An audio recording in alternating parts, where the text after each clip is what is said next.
اور جو ہے گھر کے کچھ کھانا وینا پکا رہے ہیں۔ تو حضرت ابراہیم علیہ السلام نے پوچھا یہ ساری چیزیں آپ کو کہاں سے ملی؟ تو انہوں نے کہا کہ اے اللہ کے بندے، کل جو آپ لے کے آئے تھے اناج، اسی سے میں نے کھانا بنایا۔ تو حضرت ابراہیم علیہ السلام جو ہے اللہ کا بہت زیادہ شکریہ ادا کرنے لگے، کیونکہ اللہ سبحانہ و تعالیٰ نے رات رات اس اناج کو، جو مٹی تھا، اس کو ایز اے اناج میں کنورٹ کر دیا تھا۔ اب جو نمرود کے بارے میں آتا ہے کہ فرشتوں کو اللہ نے بھیجا، ایک فرشتے کو بھیجا نمرود کو، اور کہا کہ اللہ پہ یقین کر، اللہ پر ایمان لے کے آ، تو اس نے انکار کیا۔ پھر دوسری مرتبہ بھی بھیجا اور کہا کہ تو جو ہے اللہ پہ ایمان لا، تو اس نے دوسرے مرتبہ بھی انکار کر دیا۔ پھر اللہ نے تیسری مرتبہ جو ہے کہا کہ اللہ پہ یقین کر اور ایمان لا، اس نے تیسرا مرتبہ بھی غرور اور گھمنڈ اور تکبر کے ساتھ میں اس کو انکار کر دیا۔ تب فرشتے نے کہا کہ میں اپنے لشکر لاتا ہوں، تو اپنے لشکر لا۔ دوسرے دن صبح میں یہ سمجھا کہ شاید کوئی دوسرے لوگ آئیں گے پوری جنگ کرنے کے لیے، تو یہ بھی پوری لشکر کے ساتھ تیار تھا۔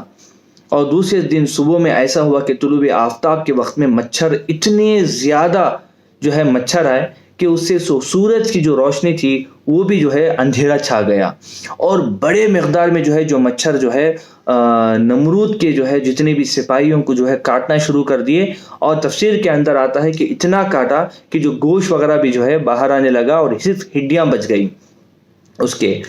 تو یہ جو نمرود تھا، اس کے بعد جو ہے اس کے ناک کے ذریعے سے ایک مچھر اندر چلا گیا، جو کہ اس کو ہر سیکنڈ جو ہے تکلیف پہنچاتا تھا، جس کی وجہ سے اس کو شدید سر میں درد ہوا کرتا تھا۔ اور اللہ سبحانہ و تعالیٰ نے اتنے آسانی سے بھی نمرود کو جو ہے موت نہیں دی۔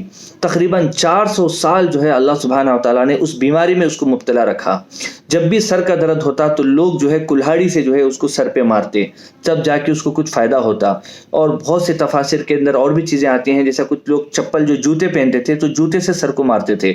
تو ایک بے عزتی تھی نمرود کی، جس میں 400 سال تک اس نے حکومت بھی کی، اور 400 سال جو ہے ایک بیماری کے ساتھ، تکلیف کے ساتھ جو ہے اس نے زندگی گزارا، اور فائنلی جو ہے اللہ سبحانہ و تعالیٰ اسی بیماری کے اندر اس کو انتقال کر گیا، اس سے وہ مر گیا۔ نمرود کے جو ہے کئی، اگر آپ ریسرچ میں جائیں گے تو اس کے جو فوٹوز بھی جو ہے ایسے آتے ہیں کہ وہ جب وہ مرا تو بھی جیولری وغیرہ جو ہے پہن کے جو ہے وہ مرا تھا، جو کہ بعد میں کھدائی کے دوران جو ہے بہت سی چیزیں آرکیولوجی ڈپارٹمنٹ کو ملے ہیں، وہ بھی آپ جو ہے دیکھ سکتے ہیں۔ اس کے بعد جو ہے حضرت ابراہیم علیہ السلام جو ہے وہاں سے نکل جاتے ہیں، اللہ سے جو ہے دعا کرتے ہوئے کہ جو ہے یہاں کے لوگ جو ہے اسلام قبول نہیں کر رہے ہیں۔ تو وہاں پر ان پہ جو ایمان لانے والے تھے صرف ایک شخص تھے، حضرت لوط علیہ السلام، جو کہ خود ان کے کزن تھے۔ تو سارہ علیہ السلام تو آلریڈی اسلام لا چکے تھے، تو سارہ علیہ السلام اور لوط علیہ السلام جو ہے پھر بابلیون سے نکل کے جو ہے دمشق کی طرف جو ہے آ گئے تھے۔ اسی طریقے سے جو ہے آنے کے بعد راستے میں ایک واقعہ ہوتا ہے، ایک بادشاہ کا واقعہ ہوتا ہے کہ مصر کا جو بادشاہ ہوتا ہے تو وہ جو ہے وہاں پر پکڑ لیتا ہے حضرت ابراہیم علیہ السلام کو اور سارہ علیہ السلام کو۔ اور وہاں پر ایک اصول تھا کہ جو بھی ہسبینڈ اور وائف اگر کوئی نئے دکھتے ہیں تو وہ ان کو قتل کر کے جو ہے ہسبینڈ کو قتل کر دیتا تھا اور بیوی کو جو ہے ایسے باندھے رکھ لیتا تھا۔ تو اس وجہ سے جو ہے جیسے ہی پتہ چلا ابراہیم علیہ السلام کو، تو ابراہیم علیہ السلام کو بادشاہ نے بلایا مصر کا، جو کہ ظالم بادشاہ تھا، اور اس نے کہا کہ یہ تمہارے ساتھ جو عورت ہے وہ کون ہے؟ تو ابراہیم علیہ السلام نے جو ہے کہا کہ یہ میری بہن ہے۔ تو بادشاہ نے کہا کہ ٹھیک ہے، تم اس کو بھیجو میرے پاس۔ اور جیسے ہی جو ہے سارہ علیہ السلام کو بھی جا کے ابراہیم علیہ السلام نے کہا کہ میں نے ایک جھوٹ بول دیا ہے کہ تمہیں جو ہے بہن بتا دیا ہے میں نے، اور جو ہے کیونکہ پوری جو ہے ابھی دنیا کے اندر تم اور میں ایک مومن ہے، یعنی ہسبینڈ اور وائف جو ہے مومن، اور مومن ایک دوسرے کا بھائی بہن ہوتا ہے، تو قیاس کے طور پر جو ہے تم میری بہن کے حساب سے میں نے بتا دیا۔ اب سارہ علیہ السلام جو ہے اس کے پاس جاتے ہیں، تو وہ بری نیت سے بادشاہ جو ہے سارہ علیہ السلام کو ہاتھ لگانے کی کوشش کرتا ہے، تو اس کا جو ہاتھ ہے وہ پیرالائز ہو جاتا ہے، مفلوج ہو جاتا ہے، اور ایک جگہ آتا ہے کہ اس کی جو سانس جو ہے رک جاتی ہے۔ امیڈیٹلی حضرت ابراہیم علیہ السلام تو ایک طرف سے نماز پڑھ کے دعائیں کرتے رہتے ہیں، اور ایک طرف سے جو ہے جیسے ہی وہ بادشاہ جو ہے ہاتھ لگانے کے لیے آتا ہے تو سارہ علیہ السلام وضو کر کے نماز پڑھتے ہیں، جس کی وجہ سے اس کا ہاتھ مفلوج ہو جاتا ہے۔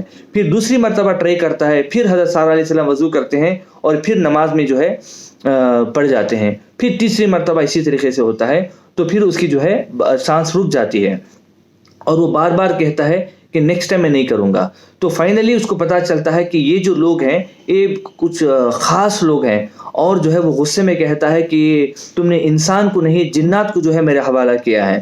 اور اس کے بعد جو ہے وہ جو شخص ہے جو بادشاہ ہوتا ہے, حضرت جو حاجرہ ہوتی ہیں وہ ان کے انڈر میں ہوتی ہیں, وہ بادشاہ کے پاس رہتے ہیں. تو بعد میں جو ہے وہ سارہ علیہ السلام کو خادم کے طور پر ایز اے گفٹ جو ہے دے کے وہاں سے بھیج دیتا ہے. اصل میں ہوتا کیا ہے کہ حضرت سارہ علیہ السلام کی دعا بھی جو ہے تفاسیر کے اندر آتی ہیں. حضرت سارہ علیہ السلام کہتے ہیں کہ میں ایک پیغمبر کی بیوی ہوں اور میں ایمان لاتی ہوں اللہ پر, اس کے رسول پر. اے اللہ اس کافر کے ہاتھ سے جو ہے مجھے نجات عطا فرما, میں نہیں چاہتی کہ کوئی کافر جو ہے مجھے ہاتھ لگائے. تو اللہ سبحانہ و تعالیٰ اس کا ہاتھ مفلوج کر دیتا ہے اور اس کی سانس رک جاتی ہے. پھر امیڈیٹلی حضرت سارہ علیہ السلام دعا کرتے ہیں کہ اگر یہ بادشاہ مر گیا تو سارے لوگ کہیں گے کہ میں نے اس کو مار دیا ہے. تو اللہ سبحانہ و تعالیٰ اس کو جو ہے پھر سے سانس لوٹا دیتا ہے. اسی طریقے سے 3 مرتبہ ہوتا ہے. اور جیسے ہی سارہ علیہ السلام جو ہے اس کمرے سے باہر آتے ہیں تو حضرت ابراہیم علیہ السلام جو ہے نماز میں رہتے ہیں, اور جیسے نماز ختم کر کے سارہ سے پوچھتے ہیں کہ کیا حال ہوا. تو سارہ علیہ السلام کہتے ہیں کہ بدکار سے اللہ سبحانہ و تعالیٰ نے مجھے نجات بخشی ہے, یعنی بادشاہ سے مجھے نجات بخشی ہے. اور ایز اے گفٹ جو ہے حاجرہ جو کہ ان کے خادم کو ایز اے غلام جو ہے ان کو دیتے ہیں. تو اب جو ہے حضرت لوط علیہ السلام تو آلریڈی وہاں پر تھے. حضرت لوط علیہ السلام, حاجرہ علیہ السلام, سارہ علیہ السلام اور ابراہیم علیہ السلام, یہ 4 لوگ جو ہے بابلون سے نکل کے دمشق میں پہنچ جاتے ہیں. اس کے بعد کا جو واقعہ ہوتا ہے اللہ اگر چاہے گا تو انشاءاللہ میں نیکسٹ ویڈیو کے اندر میں بتاؤں گا. السلام علیکم ورحمۃ اللہ وبرکاتہ.